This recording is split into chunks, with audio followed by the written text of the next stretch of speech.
मुख्यमंत्री जी की और देवेंद्र सिंह बबली की सोच है कि जो शहरीकरण की हम स्टेजों पर भाषण देते हैं सारे पॉलिटिकल लोग जाकर, वो वाकई में ही वो शहरीकरण गांव में नजर आए। कांग्रेस और इनेलो के लोग तो लगातार कह रहे हैं, क्योंकि विपक्ष में है, उनका धर्म भी बनता है कि आपका गठबंधन टूट जाएगा। लेकिन आपने जो जिक्र किया, मैं उसी बात पे आ गया। आपके बीजेपी के नेता ही ये सवाल कर रहे हैं कि जो गठबंधन है ये ज्यादा दिन नहीं चलने वाला, बहुत जल्दी टूट जाएगा। मेरा केस अलग था, हम गठबंधन में आए थे, वहाँ समस्याएं कुछ लोग इंटेंसली पैदा कर रहे थे, उनको मेरे विजन का पता था कि ये काम करवाएगा, उन काम को डिस्टर्ब करने की एक राजनीति वहाँ शुरू हो चुकी थी। तो 11 आदमियों अधिकारी और कर्मचारियों के खिलाफ एफआईआर दर्ज हुई थी। अब उसमें वो लोग सामने आएंगे निकलकर जिन्होंने उस पैसे का दुरुपयोग किया है, उन पर सख्त कड़ी कार्रवाई होगी और पैसे की रिकवरी होगी। उन पर नकेल कसने का काम मैंने कर दिया है और दूसरे जो अधिकारी थे उनको भी समझ में आ गया है कि टाइम बाउंडेशन तरीके के साथ, ये नहीं कि भी आज काम 6 महीने का उसको आप 6 साल तक लटकाते रहे, वो काम नहीं चलेगा।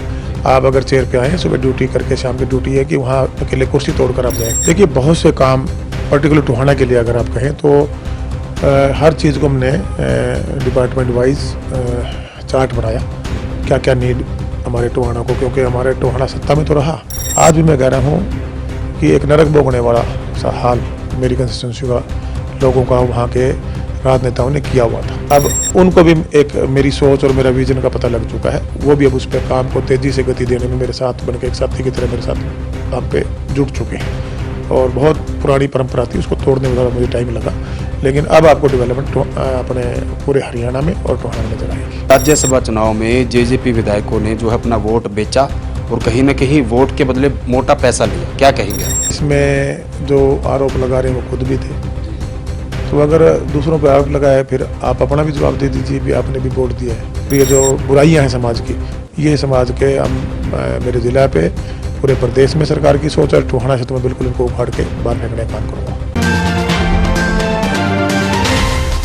दोस्तों नमस्कार, मैं हूं सुरेंद्र नैन। प्रदेश में नगर निकाय चुनाव होने के बाद अब छोटी सरकार यानी कि पंचायत चुनाव होने हैं और चुनाव आयोग ने हरियाणा सरकार को पत्र भी लिखा है कि जो भी वार्डबंदी भी बाकी रहती है वो वार्डबंदी का जो काम है पूरा कराकर जो है चुनाव आयोग को सूचित किया जाए। हमारे साथ बातचीत करने के लिए हरियाणा के पंचायत एवं विकास मंत्री चौधरी देवेंद्र सिंह बबली जी है। बबली जी बहुत बहुत स्वागत है आपका। धन्यवाद सर। जैसे कि पंचायत चुनाव होने हैं, कहीं न कहीं उम्मीद जताई जा रही है कि सितंबर तक होंगे, क्या कुछ कहेंगे?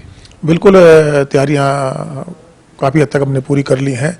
कुछ जगह जहां नगर पालिकाएं बनाई गई थी जो उनको दोबारा से पंचायतों में लिया गया है, वहां वार्डबंदी का जारी है और वो जल्दी हो जाएगी और उसके बाद आने वाले 2 या 3 महीने में सितंबर तक ये चुनाव पंचायत के करवाए जाएंगे। जी सर, जैसे कि आपका महकमा हम बात करें सीधा सीधा ग्रामीण परिवेश से जुड़ा, लोगों से जुड़ा है।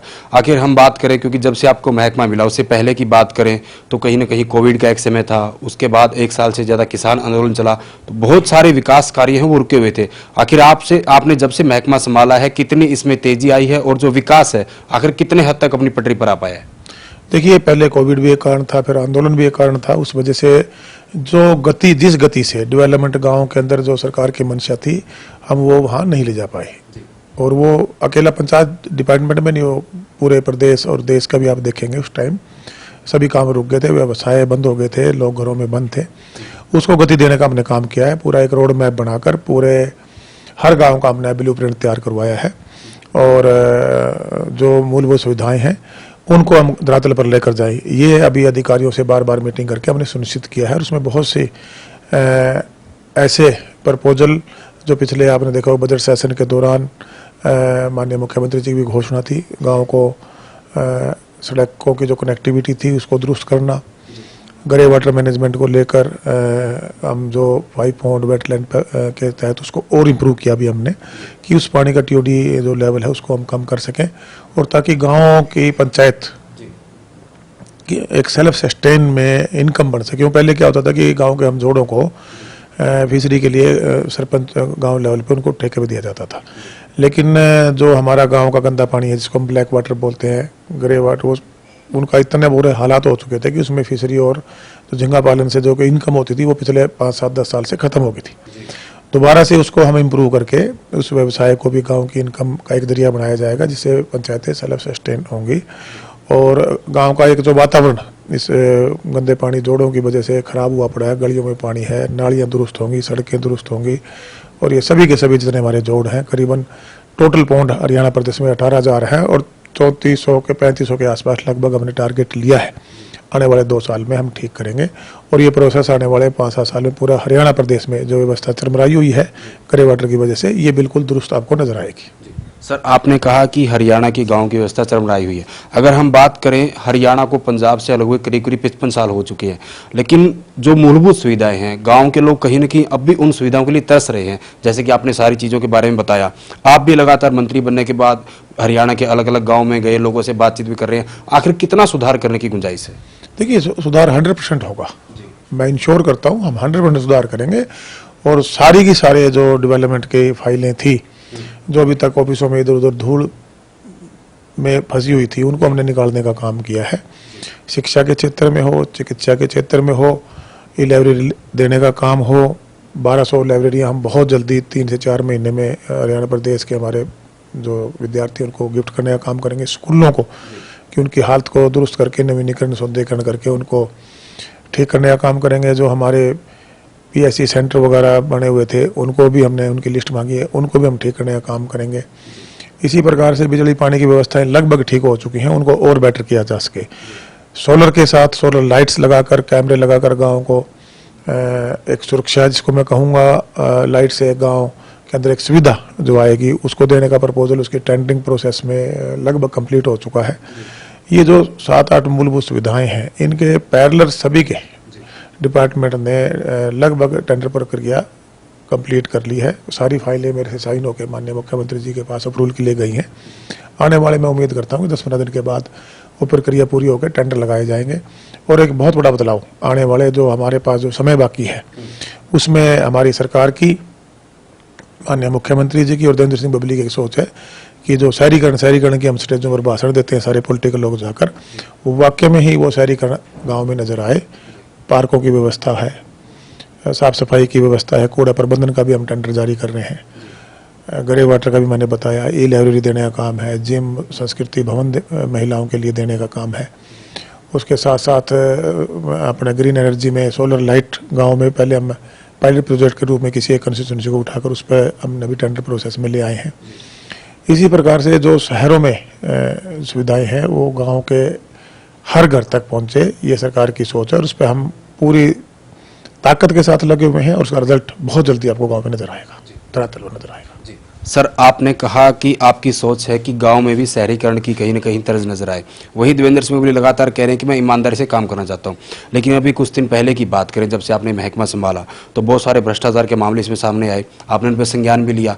आखिर अब उस पर क्या अपडेट है उन मामलों पर? देखिए, पहले 4-5 डिस्ट्रिक्टों की शिकायतें थी, लोगों के माध्यम से रिटर्न में भी शिकायतें थी, फोनिकली भी लोगों ने मुझे बताया, मीडिया के माध्यम से थी। हमने सख्त एक्शन लेते हुए विजिलेंस जांच दी गई, 1-2 जगह की जांच कंप्लीट हुई हैं, मामले कोर्ट में गए हैं, उसको भी हम सामने डिपार्टमेंट की तरफ से मजबूती से उन केसों को लड़ा जाएगा और जो गमन हुआ है, जो पैसे का दुरुपयोग है, उसको वापस उनसे रिकवर किया जाएगा और जो कानून में सजा बनती है वो सजा भी उनको मिलेगी।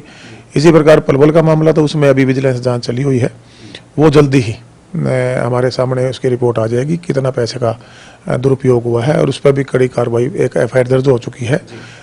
जब हमारे अधिकारी गए थे वहाँ पर जांच के लिए, जांच में शामिल ना होना पे करीबन 111 आदमियों, अधिकारी और कर्मचारियों के खिलाफ FIR दर्ज हुई थी। अब उसमें वो लोग सामने आएंगे निकल कर जिन्होंने उस पैसे का दुरुपयोग किया है और उन पर सख्त कड़ी कार्रवाई होगी और पैसे की रिकवरी होगी। सर, आपने विभाग में पारदर्शिता लाने के लिए ऑनलाइन सिस्टम की बात की थी कि आखिर आप ऐसा ऑनलाइन सिस्टम लेकर आएंगे जिसमें डेवलपमेंट के जो कार्य हैं कहीं न कहीं उनको मॉनिटरिंग किया जाएगा, क्या कुछ उसका अपडेट है? देखिए, हम पूरे डिपार्टमेंट को आज ये जो लेटेस्ट टेक्नोलॉजी है इसका बेनिफिट हम ले रहे हैं। जियो टैग के साथ विद कोड हमारे जितनी भी गलियां हैं, जो भी हमारी बिल्डिंग्स हैं, जो काम है, उनको जोड़ने के लिए जो हमने ये भी एक टेंडर प्रोसेस में हम लेकर आए हैं। सैटेलाइट से सारा सिस्टम आप सर्च कर सकेंगे। जो पहले एक गली 2 बार बन जाना, गलत कामों के बिल बन जाना, उन पे सब पे कंट्रोल, बिल पास हो जाते थे, काम होते नहीं थे। बिल्कुल हुए। ये पलवल में यही मामला था कि हमने खुद ने जब वहाँ विजिट किया हमारे अधिकारियों ने, तो बताया गया, मुझे आगे बताया कि गलियाँ बनी हुई हैं, उनका पैसा रिलीज है, लेकिन वह ग्राउंड पे धरातल पर नहीं थी। आन फान में लोगों ने बनानी शुरू की हैं। इसी चीज़ को रोकने के लिए जो एक ये कहूँगा कि बहुत, जब हम बैठे डिपार्टमेंट में, बहुत सी ऐसी समस्याएं मेरे को देखने को मिली कि पैसे का एक बहुत बड़ा दुरुपयोग मैं महसूस कर रहा था कि डिपार्टमेंट में कुछ ही लोग हैं ये थे जो उसको लगे हुए थे। अब उन पर नकेल कसने का काम मैंने कर दिया है और दूसरे जो अधिकारी थे उनके भी समझ में आ गया है कि टाइम बाउंडेशन तरीके के साथ, ये नहीं कि भी आज काम 6 महीने का उसको आप 6 साल तक लटकाते रहे, वो काम नहीं चलेगा। आप अगर चेयर पे आए हैं, सुबह ड्यूटी करके शाम की ड्यूटी है कि वहाँ अकेले कुर्सी तोड़कर आप जाएंगे, आपको प्रोग्रेस रिपोर्ट हर वीकली डिपार्टमेंट में भेजनी होगी। और जो पैसा है हर बार लैप्स हो जाता है, बार बार मैंने अभी मीटिंगें ली हैं, अभी पिछले 5-6 महीने से मैं बैठा हूँ, फाइलों को इधर भेज देना उधर भेज देना, ये परंपरा बंद करके मैं ये मानता हूँ कि अधिकारियों के और हमारे कर्मचारियों को समझ में आ चुका है और उन्होंने भी मन बना लिया है। उनकी भी एक अंतरात्मा से कोई आवाज़ मेरे को लगता है उनको भी आनी शुरू हो गई है। उन्होंने मन बना लिया है कि जिस पोस्ट पे हम हैं उस पोस्ट के साथ न्याय करें और सर्विस रूल के हिसाब से जो हमारी ड्यूटी बनती है, हम एक डेवलपमेंट हमारे हरियाणा प्रदेश के गाँव की जनता को और गुणवत्ता के साथ टाइम बाउंड तरीके से, समयबद्ध तरीके से उसको ले जाकर दें ताकि वो सुविधा उन लोगों तक पहुंच सके, उसका वो लाभ ले सके। सर, ये थी आपके विभाग से जुड़ी बातें। अब कुछ राजनीतिक सवाल भी आपसे कर लेते हैं। अभी पिछले कुछ दिनों की बात करें तो आपकी ही पार्टी के बहुत सारे विधायक नाराज चल रहे हैं, चाहे हम नारनौंद विधायक रामकुमार गौतम की बात करें या फिर नरवाणा से विधायक रामनिवास सुरजाखेड़ा की बात करें, घोला चिका से विधायक ईश्वर सिंह की बात करें, लगातार वो कहीं न कहीं विकास कार्यों को लेकर नाराज है, क्या कहेंगे? देखिए, कुछ काम उनके थे तो मैं ये कहूँगा, देखिए जनप्रतिनिधि जब होता है, मैं खुद विधायक मंत्री से पहले विधायक हूँ मैं, और कोविड का टाइम था। अगर आप थोड़ा सा चीज़ों को परस्यू करना पड़ता है, करवाने की क्षमता होनी चाहिए। बहुत सी ऐसी चीज़ें हैं जो मैंने विधायक रहते हुए अपने हल्के के डेवलपमेंट के लिए करवाई। जैसे मैं एक हमारे शहर के पानी भराव का मामला था, मेरे से पहले मंत्री भी रहे हैं। अगर मैं 2 दशक की भी बात करूं तो 2 बार पहले कोई मंत्री रहे, फिर भी और लोग भी मेरे से पहले बने, लेकिन उस पर किसी का ध्यान नहीं था क्योंकि उनका ध्यान कहीं और होते हैं। जब ध्यान आप डेवलपमेंट पे लगाएंगे और उसकी फाइलों के पीछे लगेंगे, थोड़ा स्लो प्रोसेस में कह सकता हूँ, लेकिन काम होते हैं विधायक के भी। उनकी कुछ शिकायतें थी हमारे दोनों विधायकों की, तो मैं तो ये कह सकता हूँ कि आप जाकर संबंधित विभाग में जो उनसे मंत्री हैं उनसे मिले डेवलपमेंट के लिए। हम भी हर जगह जाते थे। आप उनके पास जाएं, अपने जो डेवलपमेंट के कार्य हैं वो बिल्कुल होने चाहिए। जनप्रतिनिधि की जवाबदेही होती है और कुछ आपस में बैठ के जो नाराजगी काम को लेकर थी वो दूर की जाएगी। बिल्कुल, आपने कहा कि सर जनप्रतिनिधि की सुनाई होनी चाहिए। आपके साथ लगता पड़ोसी हल्का है नरवाणा का मैंने जिक्र किया, वहाँ के विधायक रामनिवास सुरजाखेड़ा, उन्होंने तो यहाँ तक कि बोला, उन्होंने ऑन रिकॉर्ड बयान दिया कि मेरे हल्के में जो भी काम करा रहे हैं वो मुख्यमंत्री मनोहर खट्टर काम करा रहे हैं, उप मुख्यमंत्री दुष्यंत चौटाला कोई काम नहीं करा रहे विकास के। देखिए, मुख्यमंत्री जी के तो सारा प्रदेश है, उनकी तो ड्यूटी सबसे पहले बनती है और वो तो सबको साथ लेके सबका साथ और सबका विकास के मंत्र से वो काम करते भी, उनकी सोच भी ऐसी है, मैंने देखा है। डिप्टी सीएम दुष्यंत जी के पास भी अगर उनके डिपार्टमेंट जो हैं उनके काम मेरे जब मैं विधायक था मैंने सारे रोड दिए थे, तो PWD BNR के अंदर जो भी उनके पास डिपार्टमेंट हमारे हल्के की डेवलपमेंट के काम थे वो सारे करवाए गए थे। मैं ये मानता हूँ कि देने चाहिए, जाके उसको परस्यू कराना चाहिए। 2-3 बार, कई बार होता है कि एक काम एक बार चक्कर से नहीं होता, उसके लिए 1-2 चक्कर लगाने पड़ते हैं, वो लगा लेने चाहिए, क्योंकि ये एक जनप्रतिनिधि की ड्यूटी है। तो हमने कि हमारे हल्के भी वो हैं, मैं ये मानता हूँ कहीं ना कहीं कोई मिसअंडरस्टैंडिंग है तो वो एक बार बैठें और डेवलपमेंट सरकार पे कोई किसी भी डिपार्टमेंट में पैसे की कमी नहीं है। अगर आप प्रपोजल लेकर जाते हैं तो वो काम मैं ये मानता हूँ जरूर होंगे। सर, आपने PWD महकमे का जिक्र किया, गोला चिक्के की हम बात कर लेते हैं। ईश्वर सिंह विधायक वहाँ से आपकी ही पार्टी के हैं, उन्होंने अभी मीडिया में बयान दिया, ये बिल्कुल ताज़ा मामला है। उन्होंने कहा कि मेरे हल्के में जितनी भी सड़कें हैं, बहुत सारी सड़कें टूटी हुई है। ये महकमा भी जो उन्होंने कहा कि दुष्यंत चौटाला जी के पास है, लेकिन बार बार कहने के बाद भी मेरे हल्के की सड़कें नहीं बन रही और मैं लोगों को कहीं ना कहीं जवाब नहीं दे पा रहा। उनका ये भी कहना है कि जब तक मेरे यहाँ विकास कार्य नहीं होगी मैं कोई भी पार्टी की मीटिंग में शामिल नहीं होऊंगा। देखिए, मैं दुष्यंत जी का बयान सुना था कि 200-250 करोड़ रुपए के आसपास के 300 करोड़ रुपए के आसपास डेवलपमेंट के लिए गोला हल्के को दिया है। फिर भी अगर पर्टिकुलर 1-2 कोई सड़क बची हैं तो वो विधायक जी को बतानी चाहिए, वो भी होंगी, क्यों नहीं होंगी। मैं तो पहले कह रहा हूँ कि जिस भी डिपार्टमेंट में कोई विधायक अगर जागरूकता के साथ थोड़ी सी पेन लेके काम करता है तो मैं नहीं मानता कि कोई डेवलपमेंट सत्ता में बैठे हुए लोगों का, मैं तो ये कहता हूँ विपक्ष का भी विधायक काम करवा सकता है। उसके अंदर कैपेसिटी होनी चाहिए काम करवाने की, वो अपनी जिम्मेवारी को समझे। हम बेसिकली होता क्या है कि हम विधायक बन जाते हैं बिना सत्ता के, तो हम सोचते हैं वहाँ लोगों के पास मेरी चलती नहीं है, कहना शुरू कर देते हैं, और जब वो होते हैं मेरी वो सुनता नहीं। थोड़ा सा इन चीज़ों से ऊपर उठना पड़ेगा। अपनी तो जिम्मेवारी हमें मिली है, आप जनप्रतिनिधि हैं, आप आज सत्ता के साथ हैं, सत्ता अविपक्ष में है, लेकिन अगर आप उन चीज़ों को लेकर अधिकारियों के पास जाकर बैठेंगे, सरकार के सामने आएंगे, मुख्यमंत्री जी मंगलवार को टाइम दिया हुआ है, अब उसमें कोई भी विधायक जा सकता है, उसमें थोड़ा ना भी बीजेपी का ही और जेजेपी का जाएगा, वहाँ कांग्रेस के भी आते हैं, मैं देखता हूँ। अगर वो काम लेकर जाते हैं, और मैंने देखा भी है, वो काम होते भी हैं। अगर कोई काम ही ना लेकर जाए और फिर वहाँ सिर्फ एक स्टेटमेंट देना या मीडिया में बोल देना कि मेरे काम नहीं हो रहे, वो मैं नहीं समझता कि कहीं हद तक ठीक है। हम सबको मिलकर चलना पड़ेगा। आज हम सब अपने अपने हल्कों से चुनकर आए हैं, उसके बाद सरकार में माननीय मुख्यमंत्री बैठे हैं और सरकार में सारी कैबिनेट बैठी है। जिस चीज़ के जो विभाग है उनके पास अपने काम लेकर जाएं, वो होंगे। सबकी पॉजिटिव सोच है, मैंने देखा है कैबिनेट में कोई भी, मैं भी जो विधायक सब मंत्रियों के पास जाता था मैं, तो मैं जो भी काम जिस भी मंत्री के पास लेगा, मेरा तो किसी ने मना नहीं किया, हुए काम, आगे भी होंगे। सर, आप गठबंधन की सरकार चला रहे हैं और आपकी सरकार का नारा है कि समान काम समान विकास। आपने खुद कहा कि सत्ता पक्ष के नहीं बल्कि जो विपक्ष के विधायक है उनके भी काम होने चाहिए, लेकिन ईश्वर सिंह काफ़ी सीनियर विधायक है, वो बहुत पहले भी अगर बात करें पुराने समय की, तब भी विधानसभा के मेंबर थे और अब फिर बात करें तो अब भी आपके साथ कहीं कि विधानसभा के सदस्य हैं। उन्होंने कहा वो इतने नाराज हुए कि जब तक बच्चा रोएगा नहीं तब तक उसकी माँ उसको दूध नहीं पिलाएगी। तो क्या आखिर अपने हल्के के विकास कार्य कराने के लिए विधायक को रोना पड़ेगा, नाराज होना पड़ेगा? देखिए, वो काफ़ी सीनियर विधायक हैं, काफ़ी राजनीति में उनका पुराना अनुभव है। हो सकता है कोई परेशानी रही हो। मैं फिर बार बार आपके माध्यम से मेरे से मिले थे, कुछ और भी इशूज़ थे वहाँ ज़मीनों को लेकर। प्रैक्टिकल चीज़ों को हम लेकर आए, हम हर चीज़ में राजनीति ना करें। कई जगह राजनीति ज़्यादा होती है, काम कम होते हैं, तो कुछ इशू ऐसे होते हैं कि पॉलिटिकल आदमी अपने पॉलिटिकल बचाव में सही फैसले नहीं लेता, वो अपने आप को पॉलिटिकल बचाना चाहता है, भाई मेरा पॉलिटिकल लॉस ना हो। तो जब जनता समझदार है, उसको पता लग जाता है कि ये अपना पॉलिटिकल हित देख रहा है या मेरे लिए डेवलपमेंट की ये मेरी लड़ाई लड़ रहा है। आज नाराजगियाँ तो मेरे से भी हो जाती हैं, कई लोगों को मैं भी कह देता हूँ, कुछ मेरी बातें चुप भी जाती हैं, मेरे ही कंस्टिट्यूंसी में जहाँ जिन्होंने मुझे 1 लाख वोट दिए हैं, लेकिन मैं बोलता तो उन्हीं की भलाई के लिए हूँ ना। अगर मैं कहीं लड़ता हूँ, अगर कहीं मैं कई बार कहते हैं जी गुस्सा कम करो, अगर गुस्सा भी आता है तो मैं दिल से राजनीति करता हूँ, मुझे छल और बल वाली राजनीति नहीं आती। तो मैं तो इतना ही कहना चाहूँगा, काफ़ी सीनियर हैं, सभी समझदार हैं कि अब लोग समझदार हो चुके हैं कि ये सोशल मीडिया ने इतना अवेयरनेस डाल दिया लोगों में कि हम जैसा करेंगे वैसा लोगों को दिख जाएगा, और हमें सही करना चाहिए और सच्चाई के साथ ईमानदारी से जिस पद पर हम हैं, गुणवत्ता के साथ लोगों को डेवलपमेंट देनी चाहिए समयबद्ध तरीके से। मेरा तो यही मानना है, बाकी सब समझदार हैं, अपने अपने फैसले लेने का सबको अधिकार है। बबली जी, मुझे याद है जब आप मंत्री नहीं बने थे, आप विधायक थे, तो आपने भी कहीं न कहीं मीडिया में इसी तरह के आरोप लगाए थे कि आपकी सुनवाई नहीं हो रही, अनदेखी की जा रही है।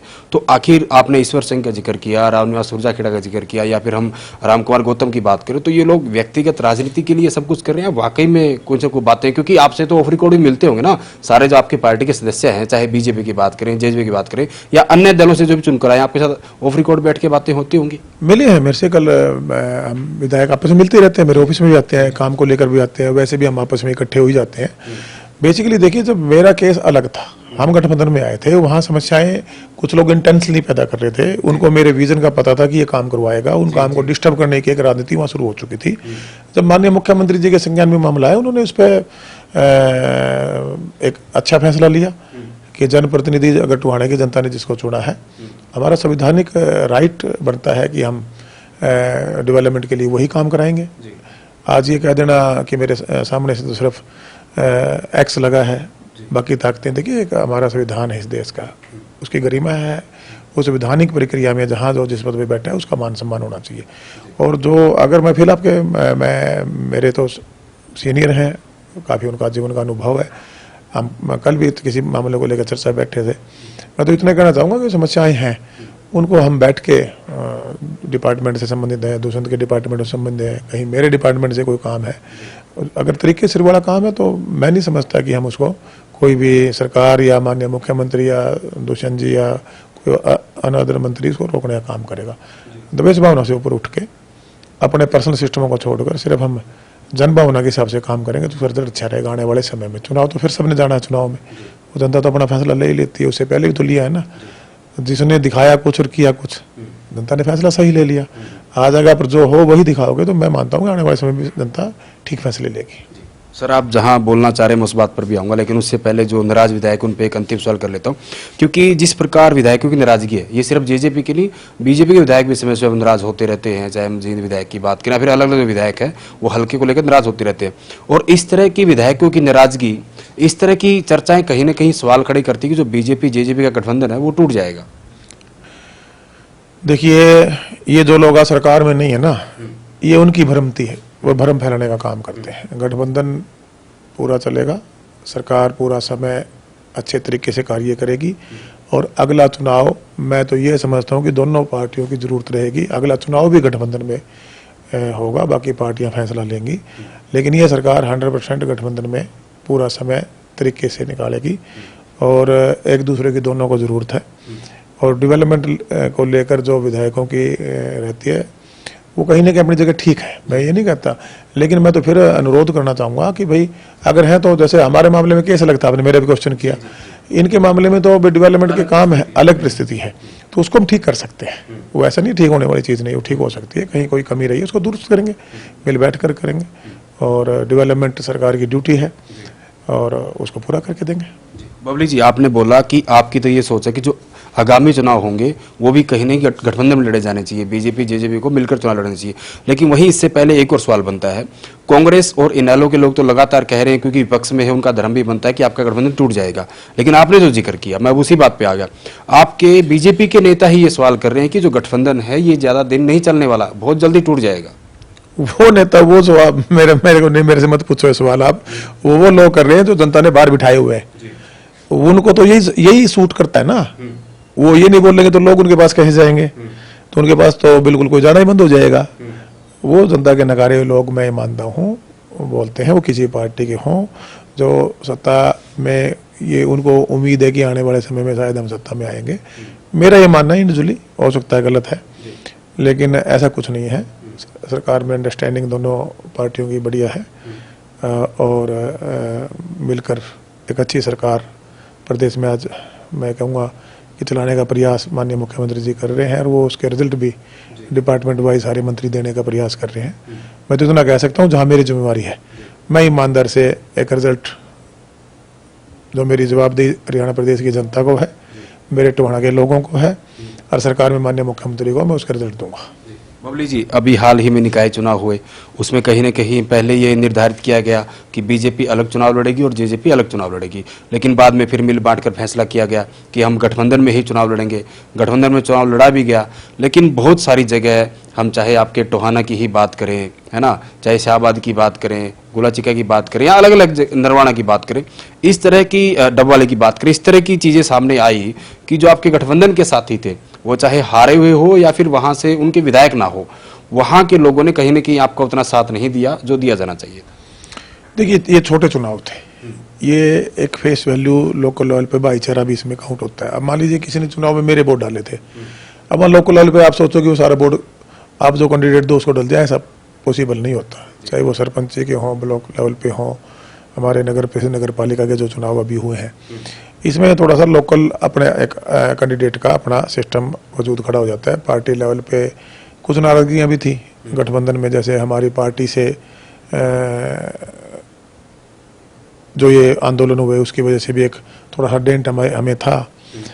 लेकिन इस चुनाव को आप बड़े चुनाव के साथ जोड़ के ना देखें। वहाँ उसमें छोटे लेवल पे जो एमसी हैं या नगर परिषद के जो चुनाव हुए हैं चेयरमैन प्रधानी के लिए, तो वो थोड़ा सा अलग माहौल रहता है और ठीक है, वो उनको लग रहा था भाई अपनी राजनीति को साधने के लिए मौका मिल गया है बैकडोर एंट्री का। क्योंकि अब मेरे को नहीं बोलना चाहिए, कुछ ज़्यादा बातें कही जाती हैं, वो ज़्यादा ठीक नहीं रहती। जनता समझदार है, समय पे वो सही फैसला लेगी। बबली जी, आप कह रहे हो कि ज़्यादा नहीं बोलना चाहिए, लेकिन शायद मुझे नहीं पता कि ये सवाल आपके सामने अभी तक आया है या नहीं आया। आपके ही पार्टी के प्रदेश अध्यक्ष सरदार निशान सिंह, वो भी आपके ही हल्के से हैं, आप टोहाना से विधायक हैं, उन्होंने बाकायदा नाम लेकर जो वहाँ के पूर्व विधायक हैं और भारतीय जनता पार्टी के पूर्व में प्रदेश अध्यक्ष रहे हैं सुभाष बराला, उनका नाम लेकर साफ साफ उन्होंने बोला कि हम उनसे चुनाव में मदद मांगने के लिए गए थे, लेकिन उन्होंने हमारी मदद करने की बजाय खिलाफत की। देखिए, गठबंधन का धर्म है, मर्यादाएं होती हैं। राजनीति में बोला सबको जाता है, लेकिन मर्यादाएं निभाई कम जाती हैं। तो टोहाना में भी यही हुआ है। टोहाना के अंदर जब हम गठबंधन में जा रहे थे, जब 4 टिकटें हमारी जेजेपी पार्टी को मिली, हमने वहाँ गठबंधन का उम्मीदवार उतारा, तो मर्यादा क्या कह रही थी इसमें मैं क्या बोलूँ, आप लोग समझते हैं। और बाकी टोहाना की जनता को पता था, कई बार मैं भी एक बार इंडिपेंडेंट आया था, बाद में पूरल का ने पछतावा किया था कि गलत राह दिया। उसके बाद वो आपने देखा होगा 5 साल के बाद हम लगे रहे, कितना बड़ा रिएक्शन था। इसी प्रकार से आने वाले चुनाव में इसका रिएक्शन देखेंगे आप। ये भ्रमित करने वाला, ललचाने वाला सिस्टम एक आधी बारी के लिए होता है। अब हम 4-5 दिन के लिए चुनाव में गए थे, चुनाव कैंडिडेट लड़ता है, हम गठबंधन में थे, मैं मिनिस्टर था, हमारी पार्टी का हमने कैंडिडेट उतारा, पार्टी की सहमति से उतारा, सबकी राय लेके उतारा, सर्वे करवा के उतारा और चुनाव लड़ा। वोट तो टोहाने की जनता ने देना था, उन्हें जो मैंडेट दिया हमने उसका स्वागत किया। 10-12 MC हमारे जीते, कुछ पे हमने सहमति कराई। वहाँ भी वही एक परंपरा पुरानी चलाने की कोशिश की जा रही थी, वही डर दबाव भय, पार्टी गठबंधन टूट रहा है, इस तरह के प्रचार, मतलब जो ना प्रदेश हित की बातें थी ना हल्के के हित की बातें थी, वो ना करके सिर्फ उनमें उन्होंने ऐसा वहाँ एक माहौल पैदा किया जिनमें उनके खुद के हित वो सुरक्षित रखना चाहते थे और खुद के कुछ उनके उस हित के पीछे पर्सनल एजेंडे थे, उनके पीछे उनके लालच थे। उन लालच के लिए फैसले ज़्यादा देर नहीं चलते, जनता को पता लग जाता है। पहले भी ऐसे लालच में फैसले लिए गए थे, वो उनका बिल्कुल जनता के सामने एक्सपोज हुआ।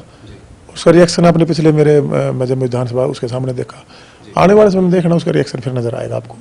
ऐसे लोग जो राजनीति में जनता को भ्रमित करने का काम करते हैं, जनता को लूटने का काम करते हैं, झूठ और फरेब और छल और बल और एक ये दबाव की राजनीति करना चाहते हैं, उनका समय खत्म हो चुका है। अब सेवकों की सेवा करने वालों की और सच बोलने वालों की मैं ये मानता हूँ आने वाले समय में जनता, हरियाणा जनता उन लोगों को आगे लेकर आएगी। सर, आपने कहा कि गठबंधन के नेताओं को गठबंधन का धर्म नहीं बनाना चाहिए, वो चाहे जेजेपी हो या बीजेपी हो। आपने टोहाना की बात बड़ी साफ गोई से बताई। वहीं डबवाली की बात करें, डबवाली में बीजेपी के जिलाध्यक्ष हैं आदित्य देवीलाल, उन्होंने भी साफ साफ आरोप लगाए कि जो जेजेपी है उन्होंने कहीं ना कहीं खिलाफत की और जो है बहुत सारा पैसा बांटा, और जो उन्होंने तो आपके जो पार्टी के सुप्रीमो है डॉक्टर अजय सिंह चौटाला, उन पर भी आरोप लगाया कि पूरा पैसा बांटा, और ये लोग तो मेरे को जिलाध्यक्ष मानने के लिए तैयार नहीं है। क्या इन सारी की सारी बातों को लेकर आपकी गठबंधन कोई मीटिंग हुई है चुनाव के बाद? नहीं, गठबंधन की हमारी चुनाव को लेकर हुई थी, मीटिंग तो हुई है पार्टी की। ये नाराजगी की बातें भी आई होंगी, क्योंकि ये हर जगह लगभग यही था। देखिए, इस पे मैं कुछ ज्यादा नहीं कहना चाहूंगा। ये मैंने फिर कहा, हम जनहित के लिए सोचें। जब अब हम पर्सनली में आ जाते हैं तो ये ऐसे विवाद, ऐसे मसले सामने आते रहेंगे, पहले भी राजनीति में आते रहेंगे, कोई आज नया खेल नहीं है। ये जब से ये सृष्टि बनी है, ये सिस्टम चला है, देश आज़ाद हुआ है, जो हरियाणा प्रदेश बना है, राजनीति चलती रही है। पहले मर्यादाएं होती थी, धीरे धीरे उन मर्यादाओं का जो ग्राफ है वो गिरता जा रहा है, उसको संभालने की जरूरत है, मैं इतना कह सकता हूँ। बबली जी, वहीं अगर हम बात करें तो जेजेपी पर खासकर कहीं न कहीं लगातार आरोप लग रहे हैं, जो राज्यसभा चुनाव हुआ कि राज्यसभा चुनाव में जेजेपी विधायकों ने जो है अपना वोट बेचा और कहीं न कहीं वोट के बदले मोटा पैसा लिया। क्या कहेंगे आप?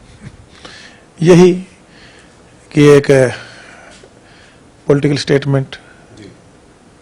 अब इसमें जेजेपी के 10 विधायक थे, इसमें इंडिपेंडेंट विधायक थे, इसमें बीजेपी का सहयोग के विधायक थे, इसमें जो आरोप लगा रहे हैं वो खुद भी थे। तो अगर दूसरों पर आरोप लगाया फिर आप अपना भी जवाब दे दीजिए भी आपने भी वोट दिया है, तो ये मैं नहीं मानता, ये सिर्फ पॉलिटिकल स्टेटमेंट थी।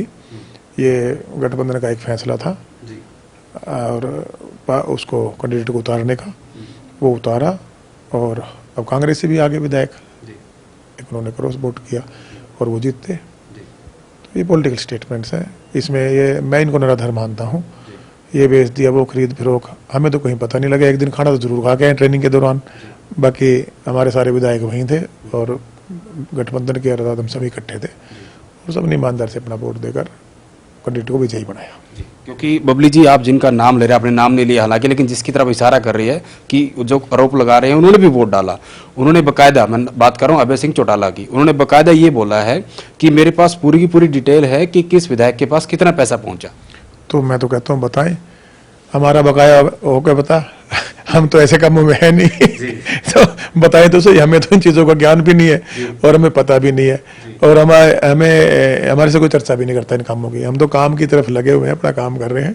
तो ये उनकी सोच हो सकती है, क्योंकि पुराने पॉलिटिशियन हैं तो ये चीज़ें परंपराएं रही होंगी। हम तो नए नए बने, हमें तो इन चीज़ों का ज्ञान है नहीं, तो हम तो अपना काम करने वाले लोग हैं।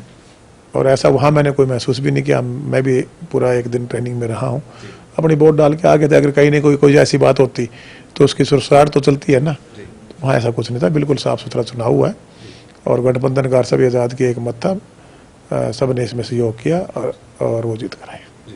बबली जी, अंतिम में आपके विधानसभा क्षेत्र की कुछ बातें करना चाहूँगा, क्योंकि आप हरियाणा सरकार में कैबिनेट मंत्री है, तो पूरे प्रदेश की जिम्मेदारी आप पर है। उसके साथ साथ कहीं ना कहीं टोहाना के लोगों को भी आपसे बहुत सारी उम्मीदें, जिन्होंने आपको जिताकर विधानसभा में भेजा। टोहाना के लिए आखिर देवेंद्र सिंह बबली ने जो रोड मैप बनाया था, आखिर कितने आप काम करवा चुके हैं और कितने काम पाइपलाइन में? देखिए, बहुत से काम पर्टिकुलर टोहाना के लिए अगर आप कहें तो हर चीज़ को हमने डिपार्टमेंट वाइज चार्ट बनाया, क्या क्या नीड हमारे टोहाना को, क्योंकि हमारे टोहाना सत्ता में तो रहा, लेकिन वहाँ जो सत्ता सुख भोगने वाले लोग थे, मेरे टोहाना की जनता का शोषण किया। पहले तो एक था, एक थानेदार ले आओ, उस थानेदार से राजनीति टोहाना में की जाती थी, लोगों को पकड़वाना, गलत मुकदमे बनवाना, फिर हर तरह का टॉर्चर करवाना, इस तरह की राजनीति। जब मैं वहाँ गया 15 साल पहले तो एक महसूस मैं करता था, जो मेरे से पहले सत्तासीन लोग थे और लंबे समय से चले आ रहे थे। उसके बाद भी लोग बदलाव टोहाना की जनता ने किया, लेकिन सामने एक बढ़िया ऑप्शन के रूप में उनको कोई आदमी नहीं मिला और वो बार बार एक परिवर्तन फिर आते रहे। और अगर आप मूलभूत सुविधाओं से टोहाना शहर की बात करो, आज भी मैं कह रहा हूँ कि एक नरक भोगने वाला सा हाल मेरी कंस्टिट्यूंसी का लोगों का वहाँ के राजनेताओं ने किया हुआ था। हमने जागरूक किया लोगों को, सोशल अवेयरनेस लेकर आए और हम खुद लगे जितना हम सोशली कर सकते थे, एक संगठन बनाकर वो किया। आज पॉलिटिकल ताकत आज हमारे पास आई, एज ए विधायक हम लड़े और हकों के लिए, और काफ़ी कुछ डेवलपमेंट, एक पुरानी समस्या थी पानी भराव की, उसका एक बड़ा बजट माननीय मुख्यमंत्री जी से चर्चा करके मैं ले जाने में काम हुआ और डेवलपमेंट के लिए काफ़ी, शहर के लिए भी करीबन उसी दौरान मैं पैसा ले गया। इरिगेशन के लिए काफ़ी एक बड़ा बजट, हम हर घर, जो हमारी केंद्र सरकार की एक स्कीम थी शुद्ध पानी देने की, हर घर नल और शुद्ध जल, उसमें लगभग सारे गाँव को कवर कराना हो, वाटर वर्क्स बनवाना हो, हर पूरी कंस्टिट्यूंसी को नहरों के पानी से लगभग 80% गाँव को नए वाटर वर्क्स हो, वाटर वर्क्सों में कैपेसिटी इंप्रूव कराने की बात हो, ये सारे का सारा पैसा टोहाना में गया और काफ़ी अच्छे लेवल पे अभी हम उस डेवलपमेंट को करवाने में लगे हुए हैं। इसी प्रकार से रोडों की कनेक्टिविटी थी, PWD BNR से भी एक बजट दूषण जी ने वहाँ देने का काम किया, उसमें वाइडनिंग और स्ट्रेंथनिंग और नए रोड बनने थे। वो सारे हमारे मार्केटिंग बोर्ड के रोड थे 67, उसमें से 22-23 रोडों का हम पैसा ले जाने में कामयाब हुए। बाकी अभी टेंडर बेस चल रहे हैं, अभी तो हमारी पंचायतों में से ही हम उसको करा सकते हैं। इसके साथ साथ हमने ये शिक्षा के क्षेत्र में स्कूलों में एक नवीनीकरण, सौंदर्यीकरण पे हमने लगे हुए हैं।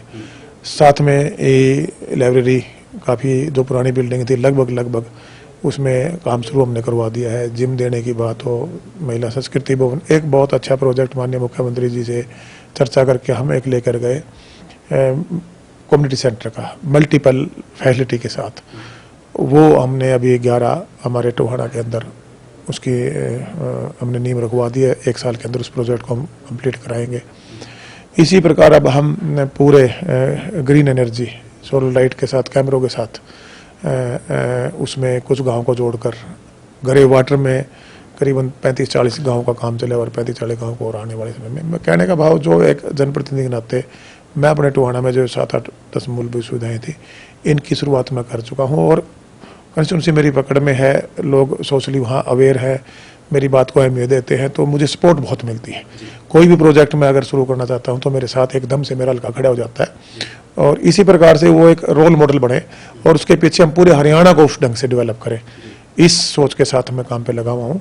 और मैं फिर आपको बार बार कह रहा हूँ कि उसके रिजल्ट आपको आने वाले कुछ ही समय में धरातल पर देखने को मिलेंगे कि बदला हुआ हरियाणा, बदले हुए देहात, गांव हमारे आपको नजर आने शुरू हो जाएंगे। हम पार्कों को भी ले जा रहे हैं, हम गांव के अंदर हर वो फैसिलिटी ले जा रहे हैं जो शहरों की है। पूरा एक रोड मैप बनाकर, आज तक के इतिहास में किसी ने हर गांव का ब्लूप्रिंट नहीं बनाया था। मैंने हर गांव का ब्लूप्रिंट अलग से तैयार करवाया, जितनी मेरी पंचायतें हैं, और उस पर हम बैठ के तरीके से सारे जो हमारे जिला लेवल के अधिकारी हैं, ब्लॉक लेवल के अधिकारी हैं, अब उनको भी एक मेरी सोच और मेरा विजन का पता लग चुका है। वो भी अब उस पर काम को तेजी से गति देने में मेरे साथ बनकर एक साथी की तरह मेरे साथ काम पे जुट चुके हैं और बहुत पुरानी परंपरा थी, उसको तोड़ने में थोड़ा मुझे टाइम लगा, लेकिन अब आपको डेवलपमेंट अपने पूरे हरियाणा में और टोहाना में नजर आएगी।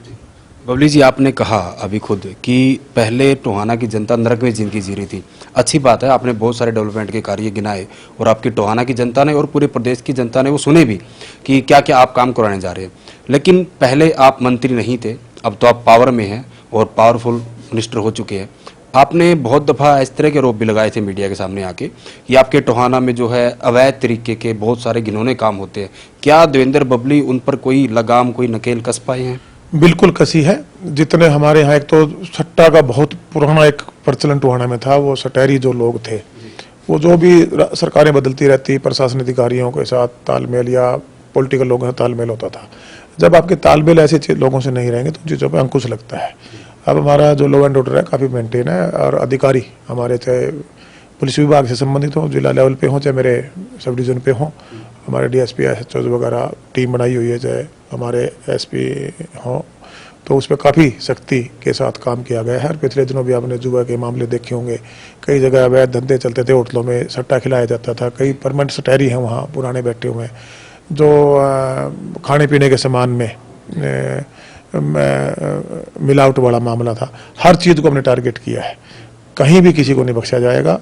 मैं पहले से इसके पीछे लगा हुआ हूँ और काफ़ी सुधार हम करने में कामयाब हुआ। अभी नशे को लेकर भी बड़ी समस्या है, काफ़ी नशा भी पिछले दिनों आप देखेंगे कि मेरे ज़िले में मेरी हर वीक हमारे जो जिलाधिकारी उनसे बात होती रहती है, डीसी लेवल पर, एसपी लेवल पे, कि वो बिल्कुल सख्ती के साथ लॉ एंड ऑर्डर मेंटेन हो और ये जो बुराइयां हैं समाज की, ये समाज के हम मेरे ज़िला पे पूरे प्रदेश में सरकार की सोच है। टोहाना क्षेत्र में बिल्कुल इनको उखाड़ के बाहर फेंकने का काम करूँगा। शुक्रिया सर बातचीत करने के लिए। Thank you very much. तो ये थे हरियाणा के कैबिनेट मंत्री चौधरी देवेंद्र सिंह बबली, जिनके ऊपर जो मेरे सवाल जहन में थे वो सारे के सारे सवाल जो है वो देवेंद्र सिंह बबली से किए गए। आपको आखिर हमारी बातचीत कैसी लगी, आप भी कमेंट के माध्यम से हमें बता सकते हैं। वीडियो जर्नलिस्ट सुमित कुमार के साथ सुरेंद्र नैन, बिंदास, हरियाणा।